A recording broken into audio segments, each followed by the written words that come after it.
Episode की शुरुआत में हमारी फीमेल शिया को दिखाई जाएगी जहां वो अपने बॉयफ्रेंड से मिलती है, जहां उसका बॉयफ्रेंड कहता है मैं तुमसे ये रिश्ता ख़त्म कर रहा हूं क्योंकि मैं तुम्हारे लिए अब और नहीं सह सकता हूं। तुम बहुत ही बोरिंग गर्ल हो और मुझे तुम्हें देखकर मुझे बहुत हेट होता है और मैं किसी और से लव करता हूँ। ये बात सुन के सिया को काफ़ी गुस्सा आता है, जहाँ वो बाहर चली जाती है जहाँ प्रेसिडेंट ली से उसकी मुलाकात होती है जो कि हमारा मेल हीरो है। जहाँ प्रेसिडेंट ली कहता है क्यों इतनी नर्वस हो, क्या ये तुम्हारा फर्स्ट टाइम है क्या किसी के साथ नाइट स्पेंड करना। जहाँ सिया कहती है हाँ तो क्या हुआ, मैं तुम्हें हैप्पी कर सकती हूँ।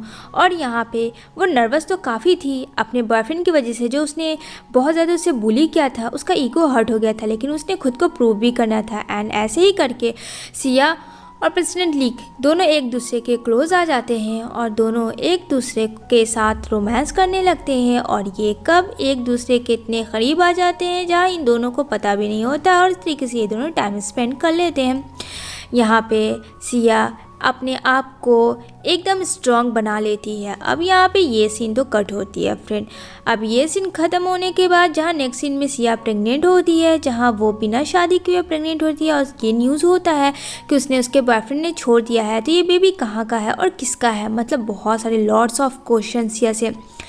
अब सिया काफ़ी ज़्यादा नर्वस हो जाती है कि वो अपने बेबी को भी उसे प्रोटेक्ट करना है, क्या करे। इस वजह से वो सोचती है कि वो चाइना से बाहर चली जाए क्योंकि वो मीडिया का सामना नहीं कर सकती है। अब यहाँ पे नेक्स्ट सीन में दो ट्विंस के साथ सिया वापस आ जाती है अब्रॉड, जहाँ बच्चे काफ़ी खुश होते हैं और कहते हैं मामा हम लोग यहाँ क्यों आए हैं, हम लोग यहाँ दादू से मिलने वाले हैं ना। जहाँ सिया कहती है आई प्रॉमिस जब दादू ठीक हो जाएंगे तभी मैं तुम दोनों को उनसे मिलवाऊंगी, तब तक नो शरारती। कहती है ठीक है प्रॉमिस करो। कहता मॉम मैं वॉशरूम से आता हूँ। जहाँ बेटा यो यो चला जाता वॉशरूम, जहाँ ठीक उसके तरह ही एक और आदमी होता है, जैसा जैसे यो यो करता है वैसे वैसे प्रेसिडेंट ली भी कर रहा होता है।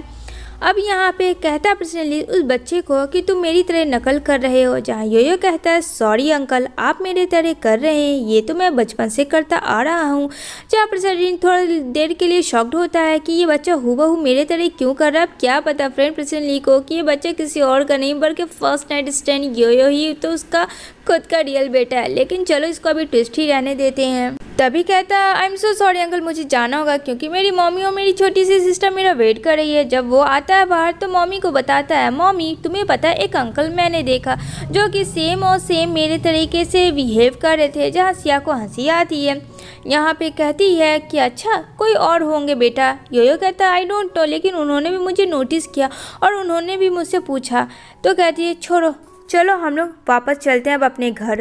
जब वो अपने दोनों बच्चों को लेके बाहर जा रही थी तो कहती है कि सुनो एक मिस्टीरियस मैन के हाथ में स्टार होगा, उससे तुमको दूर रहना। जहाँ सोचता है यो कि प्रेसिडेंट ली यानी उस बैड अंकल के हाथ में स्टार था, अच्छा तो मुझे उनसे दूर रहना है, कहीं मैं उनके तरह तो बैड नहीं। तभी यहाँ पे जैसे ही वो लोग जाती है अपने बच्चे के साथ तो एक आदमी कार से उतरता है उसके ट्रॉली को फेंक देता है, जहाँ उसकी स्टेप सिस्टर नीनी उतरती है। यहाँ पे कहती है ओह कॉन्ग्रेचुलेशन तुम वापस चाइना आ गई। जहाँ सिया कहती है तुम होती कौन है ये पूछने वाली। यहाँ पे वो बोलती है ओहो ये बच्चे भी तुम्हारे इतने बड़े हो गए हैं। कहती है मेरे बच्चों से दूर रहना।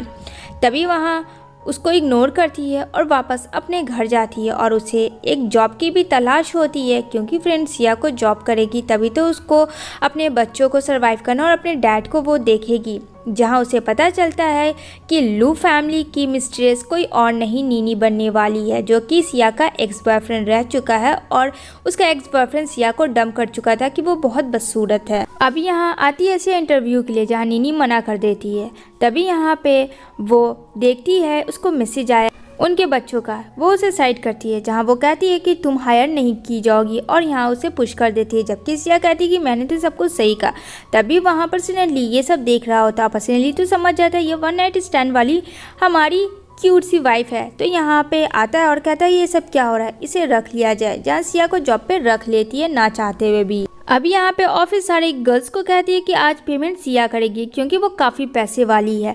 तभी वो जैसे एंट्री मारती है तो यहाँ पे वेटर कहता है मैम आपको पैसे देने होंगे। जहाँ पे सिया कहती है मैं क्यों दूँ इन लोगों का पैसा, मैंने थोड़ी कहा था इन लोगों को टली होने के लिए और मैं इतनी पैसे वाली तो नहीं हूँ। तभी यहाँ पे जानबूझ के वो नीनी वाली हायर की हुई लड़की उस पर कहती तुम्हें देना होगा। जहाँ प्रेसिडेंट ली मास्क लगा के आता है उसे धक्का देता है, जहाँ कहता है कि ये हटो यहाँ से। और वो मास्क वाली लड़की को देख कर सिया को याद आता है ये तो वही लड़का है जो कि उसने 5 साल पहले टाइम स्पेंड किया था।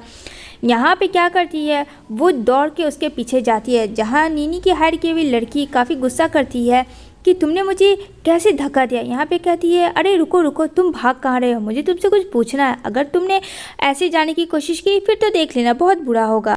तुम वही हो ना जो 5 साल पहले तुमने मेरे साथ इंटीमेट हुआ था। जहाँ प्रेसिडेंट ली कहता हाँ वो हूँ मैं, तो क्या हुआ, तो तुम पहले ऐसी लड़की थोड़ी हो। तो कहती है तुम्हें प्रोटेक्शन यूज़ करना चाहिए, तुम्हारी वजह से मैं प्रेग्नेंट हो गई थी। तो कहता अच्छा तो वो बच्चे कहाँ हैं। यहाँ पे कहती नहीं मैं बच्चों के बारे में नहीं बताऊंगी, अगर शायद मैंने इसे बेबी के बारे में बता दिया तो शायद ये मुझसे छीन सकता है। कहती है कि तुम्हें मुझे पैसे पे करने होंगे क्योंकि तुम्हारी इस गलत फहमी की वजह से आज मेरा लॉस हुआ और मैं मेंटली हर्ट हुई है। कहता है ठीक है मैं तुम्हें पैसे दे दूंगा। नेक्स्ट डे सिया के अकाउंट में पैसे आ जाते हैं, जिसे देख के काफ़ी खुश हो जाती है और सिया अपने बच्चों को शॉपिंग करने के लिए निकल जाती है, क्योंकि फिर उसे लगता है प्रेसिडेंट ली उसके डैड है तो जाहिर सी बात है उसे तो उतना हक करना ही पड़ेगा। अब वो फ्रेंड बैग के लिए एक बार्गेनिंग करती है, क्योंकि फ्रेंड उसके पास इतने सारे पैसे तो नहीं थे एक बैग जो आ जाएंगे। जहाँ आती है नीनी अपने बॉयफ्रेंड यानी लू के साथ और कहती है कि तुम्हें शर्म आनी चाहिए। तभी यहाँ पे लू कहता है अच्छा तो तुमने 2 बच्चे को भी बर्थ कर लिया और इसका बाप कौन है। जहाँ कहता है यो मुँह संभाल के बात करो बैड अंकल, तुम मेरी मॉम का इस तरीके से इंसल्ट नहीं कर सकते हो। जहाँ नीनी कहती है अरे डार्लिंग क्या तुम भूल गई, ये तो बार वाली लड़के के साथ 1 नाइट स्पेंड की थी, तो क्या लगता है इसके डैड कौन होंगे। अब यो जाता है जहाँ प्रेसिडेंट ली मिलता है और यहाँ वो कहता है प्लीज़ मेरी मामा का हेल्प कर दो, मेरी मामा को वो लोग बहुत ज़्यादा बुली कर रहे हैं। प्रेसिडेंट ली जब देखता है सिया को तो उसको तो मौका मिल जाता है, कहता है ठीक है चलो। यहाँ पे वो बोलती है हाँ तुम्हारी औकात ही नहीं है अपने बच्चे को भी सर्वाइव करना, चली आई। तभी यहाँ पे प्रेसिडेंट ली कहता है कि ये सब क्या हो रहा है। तो लू कहता है तुम कौन हो और तुम यहाँ क्या कर रहे हो। यहाँ पे कहते हैं कि तुम कौन हो, तुम्हें इससे क्या मतलब, तुम मेरी वाइफ को इस तरीके से बुली नहीं कर सकते और मेरी वाइफ की आदत है बार्गेनिंग करना, और अगर तुम्हारी वाइफ की आदत नहीं है तो तुम उसके ब्रांडेड में लेके जाओ, क्यों 200 रुपये वाले में तुम अपनी वाइफ को आए हो शॉपिंग करवाने के लिए। जहाँ पे मुँह बन जाता है नीनी का और सिया काफ़ी ज़्यादा खुश हो जाती है। अब बाहर निकल कर उसे थैंक्स कहती है कि थैंक यू सो मच कि उसने इसकी हेल्प की और अपने बेबी के लिए क्यूट सा बैग ली थी, जिससे बच्चे काफ़ी ज़्यादा खुश थे। जहाँ दूर से प्रेसिडेंट देखता है और उसे भी वो लोग बहुत क्यूट लगते हैं। नेक्स्ट सीन में सिया जो है डॉक्टर के पास आती है, जहाँ डॉक्टर कहते हैं आई एम सो सॉरी, पहले आपके ट्रीटमेंट के लिए आपको पहले अपने डैड का जो बचे पैसे वही करवाना होगा पे, तभी जाके मैं आपको आपके डैड का नेक्स्ट प्रोसेस तैयार करूँगा। जहाँ उसके डैड की तबीयत बहुत ज़्यादा ख़राब थी। अब यहाँ पे सिया के पास प्रेसिडेंट ली का ऑप्शन होता है, जो कि उसने कहा होता है मैं तुम्हें पैसे दूंगा लेकिन तुम्हें मेरे साथ बाहर आना होगा। जहाँ वो रात में चली जाती है प्रेसिडेंट ली के पास, जहाँ दोनों मिलकर काफ़ी ड्रग्स किए हुए होते हैं और दोनों लोग अपनी अपनी मिस्टीरियस बातें कर रहे होते हैं। जहाँ सिया काफ़ी हंसती है कि यार मेरी क्या लाइफ है, मेरी लाइफ की तो वाटी लगी हुई है, और दोनों अपने आप में होते नहीं है फ्रेंड, जिसकी वजह से रात काफ़ी ज़्यादा हो जाती है। और सिया प्रेसिडेंट ली के चिक को पकड़ते हुए कहती है तुम कितनी क्यूट हो, पर मास्क हमेशा क्यों लगा के रखते हो, मुझे देखना है कि तुम कौन हो। 5 साल पहले भी मैं तुम्हें नहीं देख पाई थी, बस मास्क देखी थी। जहाँ वो उसका मास्क हटा देती है, लेकिन सिया काफ़ी ज़्यादा ड्रंक होती है तो क्लियरली उसे नहीं दिखता है कुछ भी, और ऐसे ही ये दोनों एक दूसरे के साथ इंटीमेट हो जाते हैं फ्रेंड, और इन दोनों को पता भी नहीं चलता है। एंड नेक्स्ट सीन में मॉर्निंग हो जाती है, जहाँ सिया बेखबर सोई हुई होती है। उसे क्या पता था कि वो कहाँ है। जब उससे होश आता है तो देखती है काफ़ी टाइम और वो मिस्ट्रेस मैन फिर से अगेन 5 साल पहले के दिन उसने मांस वाला बंदा ने उसके साथ इंटीमेट हो गया और उसे चकमा दे दिया। ये बात उसे काफ़ी गुस्सा होती है, तो वो सीधा अपने बॉस के पास जाने लगती है, जहाँ उसकी मुलाकात प्रेसिडेंट ली से होती है। जहाँ वो मैसेज करती है तो प्रेसिडेंट ली का मोबाइल होता है रिंग में।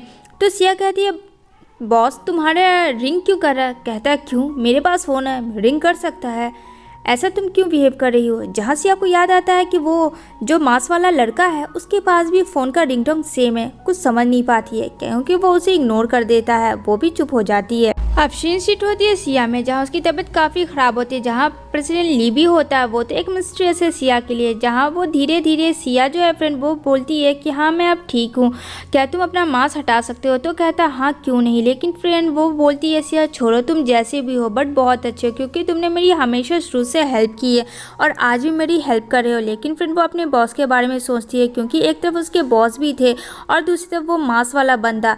यहाँ पे कुछ समझ नहीं आता है सिया को कि आखिर वो किससे लव करती है, प्रेसिडेंट ली से या मिस्ट्रेस मैन से। सिया प्रेसिडेंट ली के पास जाती है, जहाँ वो कहता है कि क्या हुआ, तुम इतना क्यों अजीब सा बिहेव कर रही हो। जहाँ सिया कहती है यू हर्ट मी। यहाँ पे प्रेसिडेंट ली भी देखता है जहाँ दोनों बच्चे होते हैं, कहते हैं अंकल आप ऐसा क्यों कर रहे हैं, आप तो मेरी मम्मा को लाइक करते हैं। जहाँ प्रेसिडेंट ली कहता है कि हाँ मैं तुम्हें मम्मा को लाइक करता हूँ। उसकी मॉम कहती है कि मुझे अपनी होने वाली बहू से मिलना है। जहाँ वो सिया उससे मिलाता है क्योंकि सिया को ऐसा लगता है कि वो मिस्टर स्वेन को भूल जाना बेहतर है। और प्रेसिडेंट ली जो है फिर एक तरफ से प्रपोज कर देता है सिया को। तो सिया उन सब चीज़ों के लिए एक्सेप्ट कर लेती है, लेकिन प्रेसिडेंट ली को लगता है कि सिया सब ज़्यादा दिन ये सब चीज़ नहीं छुपानी चाहिए क्योंकि ये बहुत ख़राब बात हो जाएगी। तभी वो सिया को सारी चीज़ें बता देता है और ये भी कहता है कि वो 5 साल वाला बंदा मैं ही हूँ और हम मेरा योयो मोमो दोनों हम ही दोनों का बेबी है। जहाँ प्रेसिडेंट ली ये बात क्लियर करके सिया काफ़ी थोड़ा सा नाराज़ हो जाती है कि तुम्हें क्या ज़रूरत थी इस तरीके का मुझे इतना टेंशन देने का, अगर तुम मुझे बता भी तो सकते थे सच। तो कहता अगर बता देता तो शायद मज़ा नहीं आता मिस्ट्रेस और प्रेसिडेंट ली के बीच का। जहाँ सिया कुछ नहीं कहती है और यहाँ पे सिया की जो शादी होती है वो प्रेसिडेंट ली से होती है, लेकिन फिर वहाँ लू आता और लू अपनी गलती से रियलाइज़ करता है और माफ़ी मांगता है और बताता है कि सिया को कि तुम्हारे प्रेसिडेंट धोखा दे रहा है। जहाँ सिया कहती है ये जैसा भी है बट ये इंसान मेरे लिए परफेक्ट है क्योंकि अगर इसने मुझे धोखा दिया तो इसने मुझे हकीकत भी बताया और ये उससे भी बड़ी चीज़ है कि इसने मेरी हर ज़रूरत पे चाहे अच्छा हो या बुरा इंसान बन के मेरी हेल्प की। तुम्हारे जैसा नहीं कि मैं बदसूरत थी तो मैं तुमसे मेरा जी भर गया तो तुम उसे छोड़ दिए, वो चीज़ तो ये मुझे नहीं समझता है। जहाँ प्रेसिडेंट ली उसे धक्का मारता और लू को कहता निकाल देने। यहाँ पे सिया प्रेसिडेंट ली अब काफ़ी खुश थे। अब बच्चे लोग काफ़ी ज़्यादा खुश थे क्योंकि उसे मॉम तो मिली भी थी, साथ में अंकल डैड भी मिल चुके थे। अब यहाँ सिया थर्ड बेबी को प्रिपेयर कर रही थी जहाँ उसका टाइमिंग था पूरा का पूरा। जहाँ कहता प्रेसिडेंट ली डोंट वरी ये भी हो जाएगा, जब तुम ट्विंस कर सकती हो तो ये भी क्यूट सा बेबी कर लोगी। जहाँ सिया को शर्म आता है और वो उसको हक करती है। इसी के साथ ये मूवी यहीं पे एंड होती है।